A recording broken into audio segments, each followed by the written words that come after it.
Hi, this is Chasity, the Queen of Pompano Martin, and you're watching True School Sports. Tune in. Best boxing videos and interviews ever.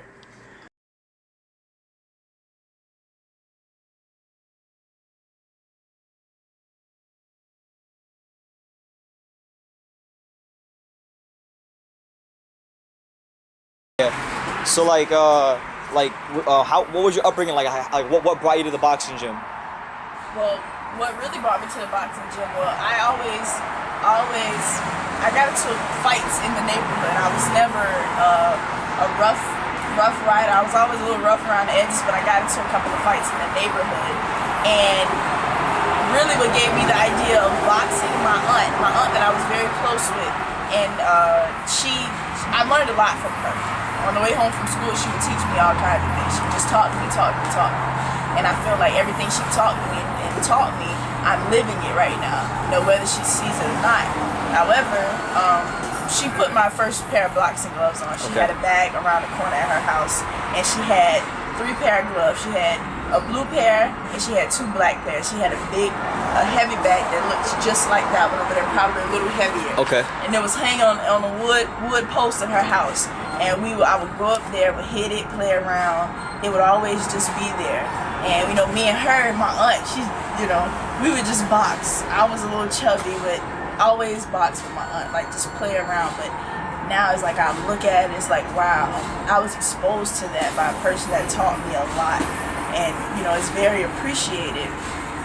I feel that it was most definitely a part of my destiny. However, what pushed me into it was an obstacle. Your obstacles. Your obstacles push you into your destiny. I got into a fight in the neighborhood like any other day, but the police was called me on this time. And when the police was called, they came, and it was a male. He put me in the police car, put my handcuffs on me. That was an experience in itself.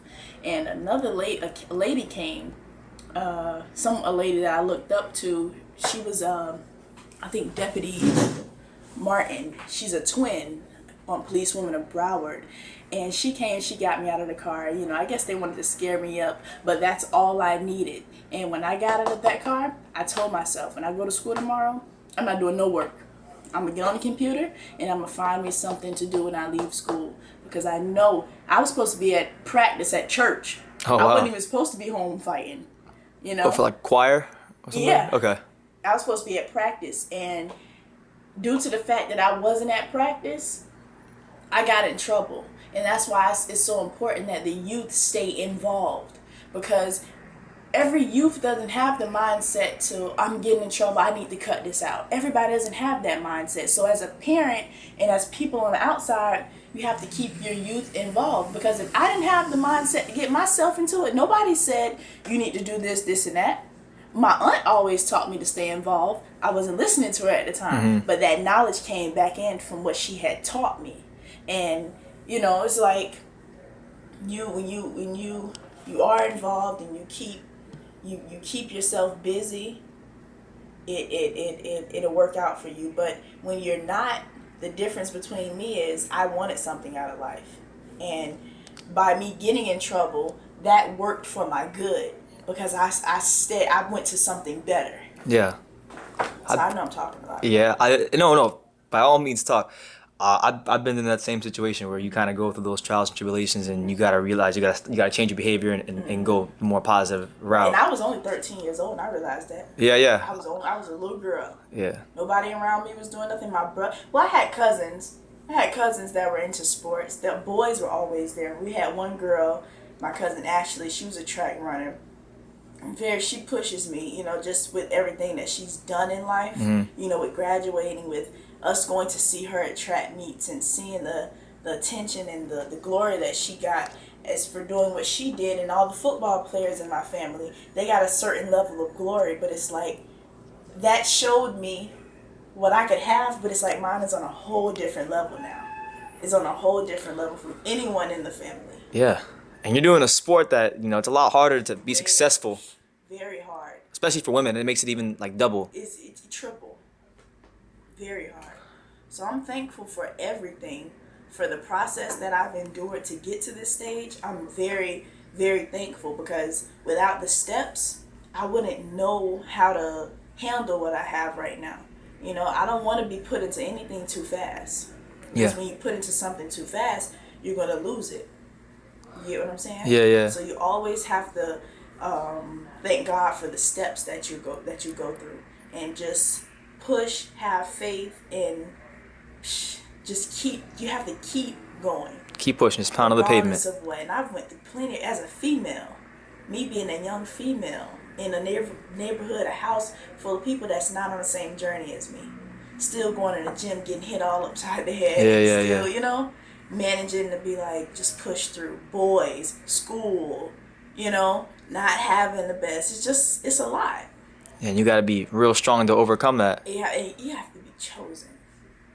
And you feel chosen. You have to be living in your purpose to be able to endure half of the things I've endured. From my story, from the beginning, when I first walked into the gym, it wasn't glory. I didn't meet Stacy. Yeah. I was working in my purpose, but at the same time, I still had obstacles that I had to go through. I'll call you back, Trey. Obstacles that I had to go through. I didn't meet him. I was groomed to fight in a strip club when I first started. I got taken to that atmosphere, scared out of my mind. Wow. Whole family turned against my boxing career at 14. That was what, your pro debut or no, amateur? I was my first fight ever. I was taken to a strip club very late at night, and everybody was against me. It was talked about on the radio. It was talked about on TMZ. It was talked about everywhere. Oh, wow. And it made me feel so bad. I cried plenty of times for that. And I know one person that was by my side was my sister. My sister didn't beat me up about it.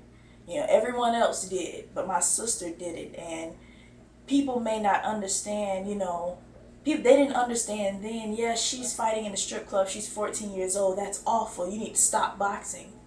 But look at my storyline. If I would have never went through that, and I would have never had that happen, how would I would have met Stacy, this great trainer? Yeah, Stacy McKinley, the guy who trained Mike Tyson and all these 10 years straight and 30 other world champions. Exactly. If I would have went, see, I didn't just walk in there and be like, oh, okay, you know, you found your destiny work. Man, I've went through a lot of different things. I've went through a lot of losses, traveling out of town, losing. I went through a lot of stuff. But I kept going. I'm not losing now. I'm winning. I'm beating everybody that beat me.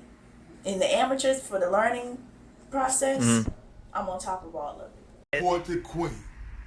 November the 5th. Who you coming out to support? The Queen.